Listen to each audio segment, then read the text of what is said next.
Another cup of Maxwell House coffee, George? Sure. Pour me a cup, Gracie. You know, Maxwell House is always good to the last drop. And that drop's good, too. Yes, it's Maxwell House Coffee Time, starring George Burns and Gracie Allen.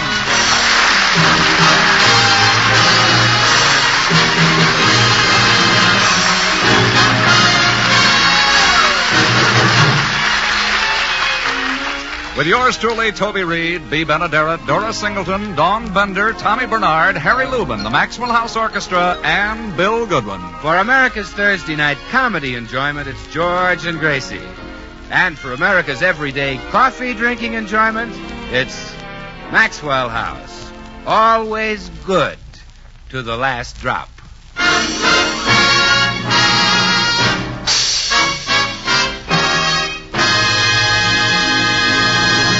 Well, today is quite a special occasion in the Burns home. It's George and Gracie's 15th wedding anniversary.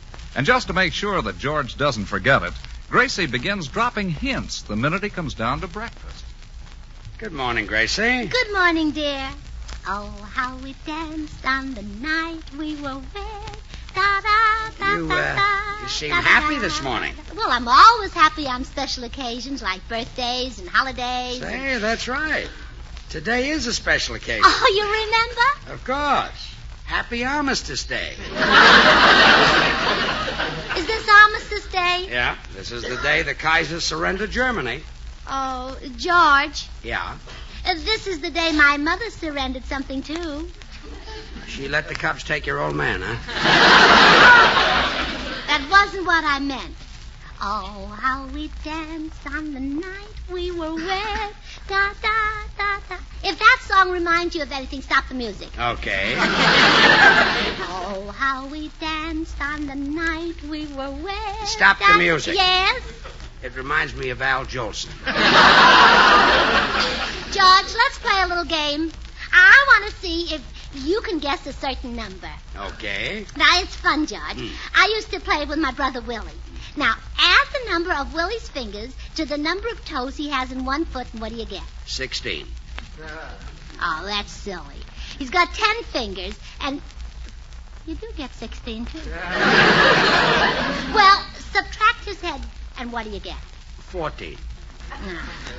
Let's go back to stop the music. Look, Gracie, it's a little early in the morning for music and games. Besides, I have to hurry to the bank.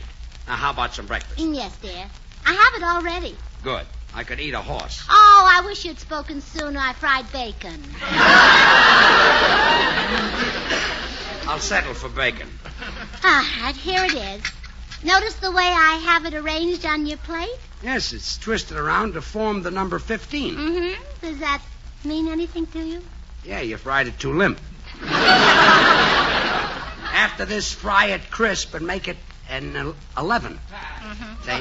Yes. Or 111. 3 pieces. Or 2 ones. Yes.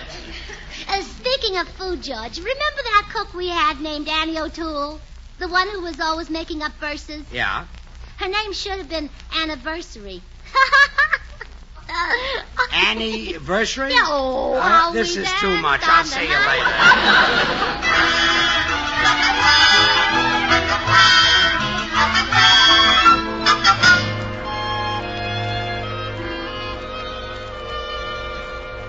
George, do you mean to say you knew all along it was your wedding anniversary? Oh, sure, Toby. And you deliberately ignored Gracie's hints? I had to. I want to surprise her. That's why I'm here at the bank. I'm going to draw out $100 and spend it all on Gracie. You better draw out $100 and 10 cents. What's the 10 cents for? Smelling salts to revive her. You, I say you're studying to be another Bill Goodwin. George, what are you going to buy for Gracie? Oh, something real fancy, Toby, like one of those black lace, whatchamacallits. And then, as an extra treat, I'll take her to Ciro's and... Excuse me, George, you're next at the teller's window. Oh, yes. I'd like to draw $100 out of my savings account, please. Yes, sir. Do you want to see some identification? Oh, that won't be necessary. I know you're George Burns. Oh, well, I'm drawing out $100 to spend on my wife. You are?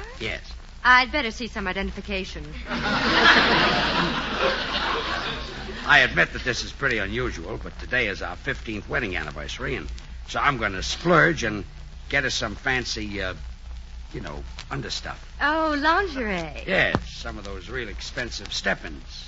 Teddy bears. Or a chemise. Oh, Mr. Burns, women haven't worn those for years. They went out with the Charleston. The Charleston is out? Gee, what'll I do at Ciro's tonight? Well, you'd better take some woman with you when you buy your wife's present. I guess that would be a good idea. You seem to know what's right. I don't suppose... Oh, I'd be glad to help you, Mr. Burns. I'm off for lunch in 10 minutes. Oh, swell. And I wonder if you'd be kind enough to keep the package until this evening. In that way, I can really surprise her. Why, certainly. Where shall we meet? In Vanderlip's department store at the lingerie counter. And please, don't feel embarrassed about this. After all, I probably look like your father. Why, Mr. Burns, don't let me hear you say that. No? No, and don't let my father hear you say it either. See you in 10 minutes.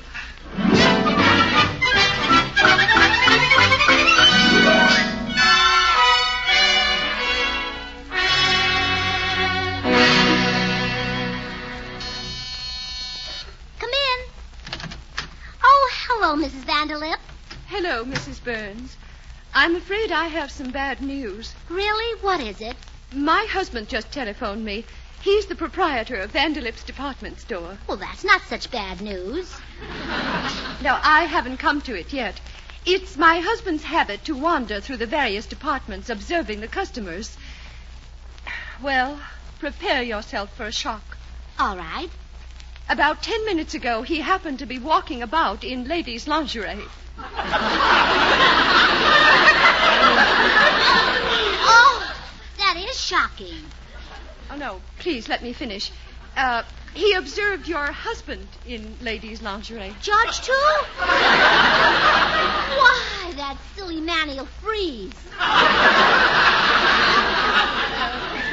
Your husband was not wearing the lingerie. He was holding it up, looking at it. Oh, my goodness. He will freeze. Mrs. Burns, please let me get to the point. Your husband was fully clothed. He purchased the lingerie for a very young, very attractive, very seductive young lady. Oh, I hope he knows my size. Not you, my dear. The young lady who was with him. You mean George was buying lingerie for another woman? Precisely. Oh, that beast. And on our anniversary, too. Oh, this is your anniversary? Which one? Our 15th. Well, no wonder your husband is commencing to stray. He has reached the dangerous age. The dangerous age? What's that? Well, after a man has been married 15 years, he begins to hunger for things not found at home. The grass begins to look greener in other fields. But George never eats grass.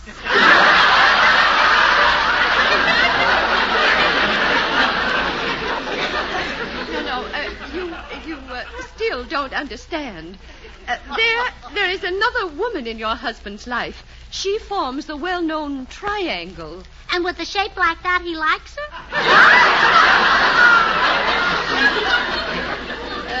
Mrs. Burns. Oh, I can't believe George would do a thing like that.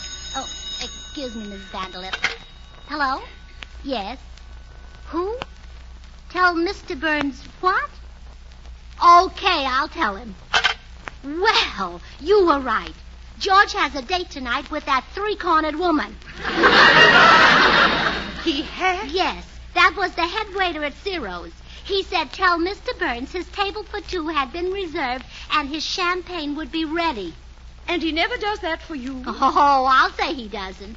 For her, champagne at Ciro's. For me, root beer at Rexall's. One glass with 2 straws. And he pinches mine shut. Oh, how can George do this to me? I've been a good wife. The meals are cooked, the clothes are washed, the floors are scrubbed, and I always compliment him when he gets through.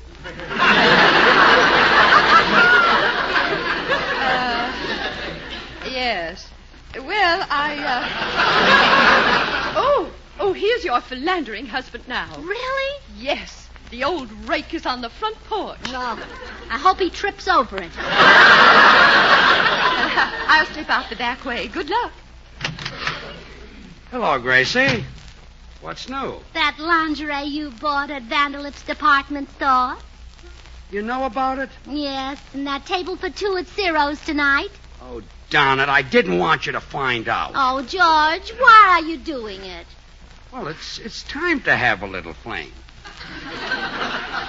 I haven't done anything like this for 15 years. What do you plan to do after you leave Ciro's tonight? Oh, I thought we'd drive through the park and neck. Oh, George, you couldn't. You'd be surprised. Well, what will you do after that? Oh, we'll come back here and snuggle under the van in front of the fire. You can rub my back. Won't it be a little crowded? Ah, it's a big divan. Oh, tell me, George, will this be the last fling? No, I thought we'd do it again Christmas. Oh, I can't listen to any more. Goodbye, George. Poor kid. She's so happy she's crying.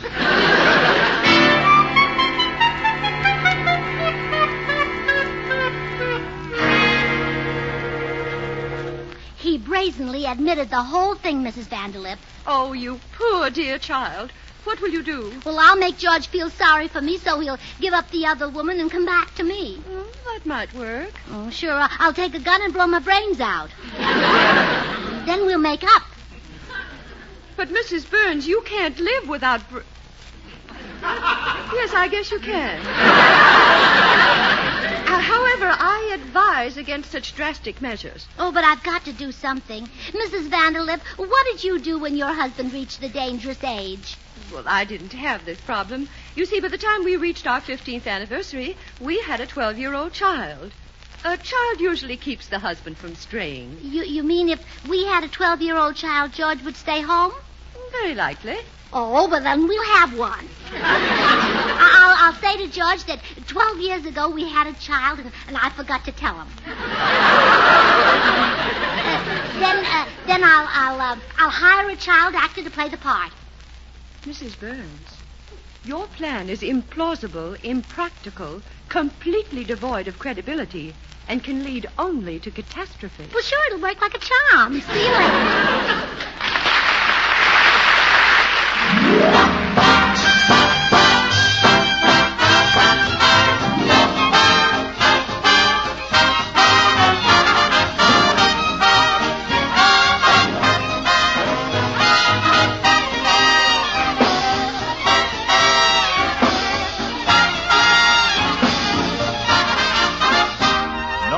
But nobody's doing it now. But back about 25 years ago, the dance floors were crowded with folks doing the Charleston.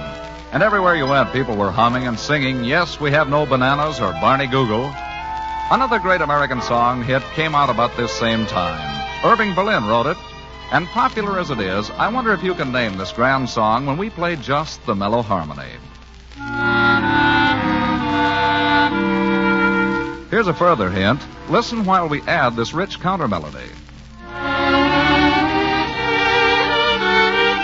We come closer to the full beauty of the song by blending in this vigorous rhythm.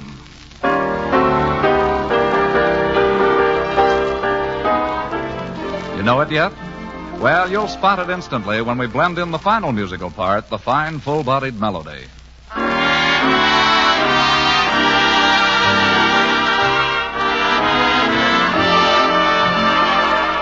Why, certainly, Irving Berlin's delightful hit, A Pretty Girl is Like a Melody. You can see, friends, how the American songs we all love and enjoy skillfully combine not one, but many fine musical parts. Well, it takes the same skill in blending to bring you the favorite brand of coffee in all America, Maxwell House Coffee. No other coffee brings you that mellow, satisfying, good-to-the-last drop flavor. No coffee but Maxwell House. To create it, our Maxwell House experts must combine not one, but many superb varieties of Highland-grown Latin American coffees. With traditional skill, they select Manizales for mellowness. For richness, they add Medellins. For vigor, they add other choice coffees. And for fine full body, they add Bugaramangas.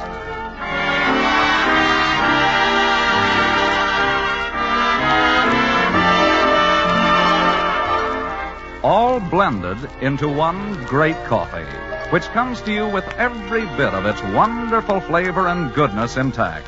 Because Maxwell House is vacuum-packed, truly roaster fresh. And because you folks on the West Coast really know and enjoy coffee at its best, Maxwell House is blended and roasted for you right here on the West Coast to satisfy your critical taste. So why settle for anything but the very best in coffee drinking pleasure? Tomorrow, enjoy the extra flavor of America's favorite brand of coffee, Maxwell House. Always good to the last drop.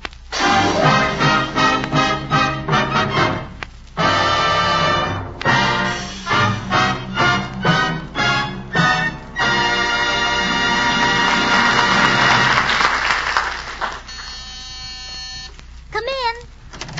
How do you do? Are you Mrs. George Burns? Mm-hmm. Oh, and you must be the children I ordered from Mrs. Dingle's School of the Drama. That's right. I'm Arthur Bradley. And I'm Marilyn March. Well, I hope you can handle the job I want you for. It'll take some very good acting. We'll do our best, Mrs. Burns. We're both studying hard to be thespians. Oh, well, now that's a smart idea. If you can't be actors, you've got another trade to fall back on. But actors are thespians. Oh, really? It's a small world, isn't it? What's the job that we're supposed to do? Oh, I want you to be my husband's children. You want me to be his son? And me, his daughter? Yes. The other way around might not be convincing. You see, I hired both of you because I don't know whether my husband would prefer a son or a daughter. So one of you will hide in the closet and one in the den. And whichever door he opens, that one steps out. That's right. Step out and say, "Hello, Daddy." Say it clearly and distinctly. Oh, don't worry. We have trained voices. Listen to this. How now, brown cow? I think "Hello, Daddy" would make a better...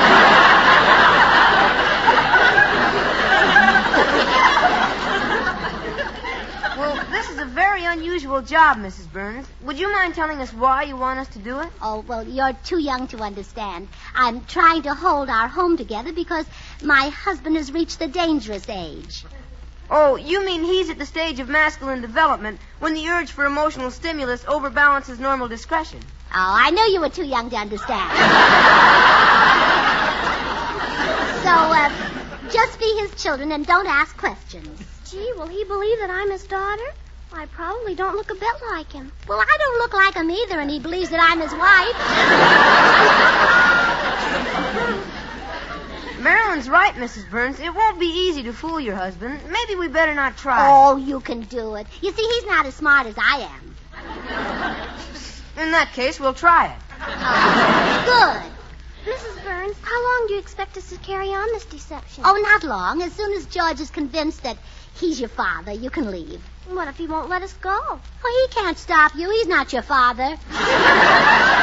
You mean we just disappear? Well, sure. By the time he gets through looking for you, he'll be past the dangerous age. Very well, Mrs. Burns. Now, let's have a rehearsal. Now, what do you say when you see him, Arthur? Hello, Daddy. And you, Marilyn? Hello, Daddy. Oh, my, what wonderful actors. You've already learned your lines. Oh, it's nothing that Gary Cooper couldn't have done. Well, now you children make yourselves comfortable until we see my husband coming. I'll go make a pot of coffee. That always puts him in a good humor. Oh, Mrs. Burns, just one question. When your husband asks us where we've been for 12 years, what'll we say? I think that would be a good place for "How Now, Brown Cow."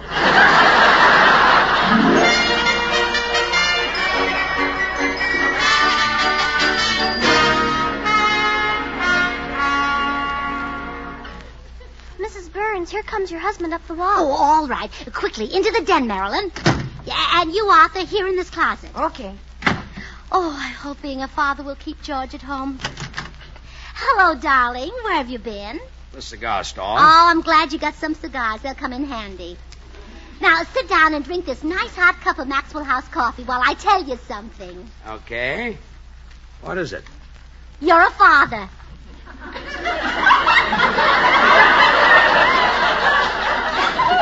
What? You're a father. Well, don't just sit there. Offer me a cigar.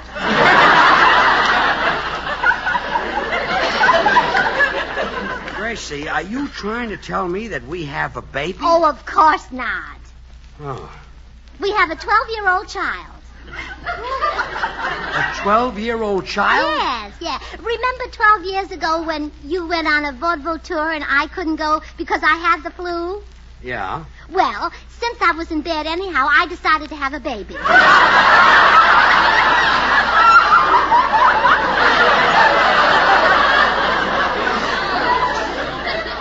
Now, wait a minute. If we had a child 12 years ago, why didn't you tell me? I just did. Why didn't you tell me sooner? Oh, I forgot about it. You know how little things can slip a woman's mind. You call that a little thing? It was when it was born. Now, Gracie... Yeah, there's someone at the front door. I'll get it. I need a breath of fresh air. Hi, George. Hello, Bill. Well, George, you're white as a sheet. And you're trembling and glassy-eyed. Gee, you look like a zombie. I hardly recognized you. Really? Yeah, it's a great improvement. Bill, I've just been through a terrific emotional experience. What's that? Well, I was sitting down drinking a cup of Maxwell House coffee when suddenly Gracie told me we had a child. Can you imagine the sensation I felt? Oh, well, sure. You know, it's always a sensation to drink Maxwell House coffee. It's so rich, so mellow, so good to the last drop. No wonder you enjoyed it. Bill, what about my child? Oh, well, someday he'll drink Maxwell House, too. Because the fine quality of Maxwell House will never change. It'll always be America's #1 preferred brand of coffee. Bill, I don't think you even heard what I said when you came in. Well, yes, I did, George. I remember every word. You said that you were sitting down, drinking a cup of Maxwell House coffee, when... What came after that? Gracie told me we had a child. Can you imagine the sensation I felt? Oh, sure. It's always a sensation to drink Maxwell House coffee. We're back to that again. It's a superb blend of choice Latin American coffees, radiant, roasted to flavor perfection. All right, forget the child. It can't be true anyway. Gracie said she had a baby 12 years ago and didn't tell me about it. Well, that's possible. Bill, to do a thing like that, a woman would have to be as crazy as... Yeah, I see what you mean. Sure. I just think, George, you'll be able to see that little child take its first step. Speak its first words. At 12? Like father, like son. By the way, is it a son or a daughter? Gracie didn't say. Well, come on, let's ask her. Oh, Bill, the whole thing is fantastic. Even Gracie couldn't Hi, do it. Gracie. Oh, hello, Bill. George tells me he's the father of a 12-year-old child. Is it a boy or girl? Which would you like, George? I have a choice? Well, which would you have preferred 12 years ago? A boy. In that case, open the closet. Our son is in the closet? What's he doing in there? He's being punished for running away 12 years ago. That's why you've never seen him. He joined the army. That's impossible. He was a tiny infant. Sure, he joined the infantry. Infantry, I Now, open the closet and meet your son. You open the closet, Bill. I haven't got the strength. Okay, George. Hello, Daddy. Not me, kid. Oh, no. This man is your daddy. Oh, pardon me. Hello, Daddy. Hey, wait a minute. I've seen this kid in pictures. You have? Well, isn't that wonderful? He can support you when you're too old and feeble to work. Yeah, hand him your paycheck, kid. Now, Bill, get out of here and take Junior with you. You can't be my son. He's an actor. Well, maybe he takes after Gracie. Goodbye, comedian. So long, Daddy. Come on, kid. Gracie, why do you do these things to me? I did it to save our home, that's why. To keep you from buying lingerie for that other woman. What? Oh, you can get things for her, but not for your wife. Last week, I saw a pair of shoes I wanted, and you told me not to buy them. But, Gracie... For 2 cents, I'd take them out of my closet and throw them at you. Honey, if you're talking about the girl at the bank, she helped me pick out the lingerie as an anniversary surprise for you. I thought you knew all about that. Oh, a likely story. Well, I'll call her over and have her explain. I won't listen to her. Anything that hussy says will go in one ear and out the other. I might as well have a hole in my head. Might as well, she says. I'll call her anyhow.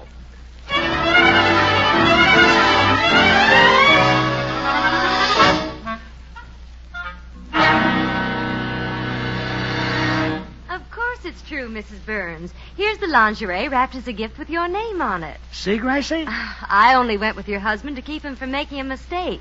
He wanted to buy you a chemise. Oh, that would have been a mistake. We have no room for a pet.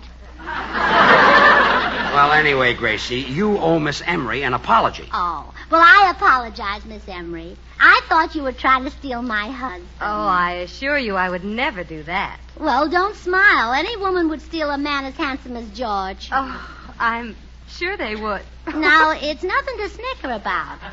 Just look at that physique.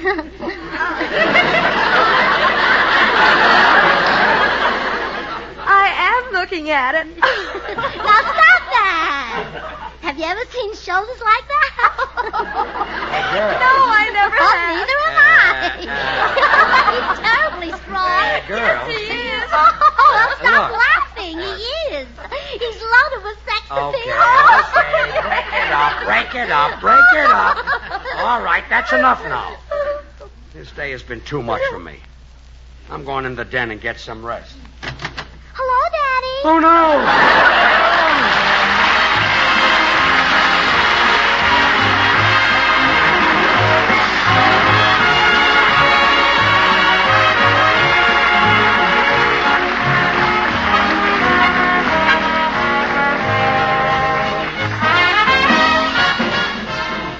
George and Gracie will return in just a moment. Join us again next Thursday when we'll all be back. George Burns, Gracie Allen, Bill Goodwin, Harry Lubin, the Maxwell House Orchestra, and yours truly, Toby Reed. And now, here are our stars. Happy anniversary, Gracie. Oh, same to you, George. And thanks for the lingerie. It's beautiful. Did you enjoy dancing at Ciro's? Oh, yes. What was that dance you did? Well, I found out that Charleston was old-fashioned, so I did some up-to-date stuff. That was the varsity drag. Did you like it? Oh, yes. But next time, try a little more varsity and a little less drag.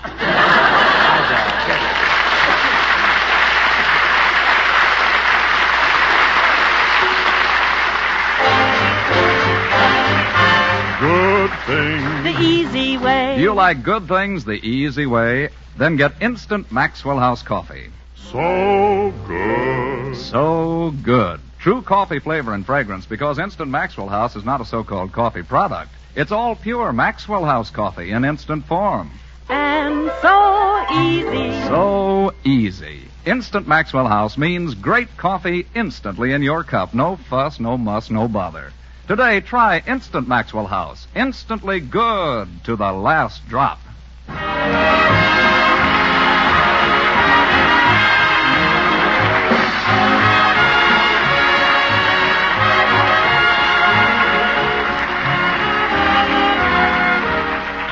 Until next Thursday, then, good night and good luck from the makers of Maxwell House.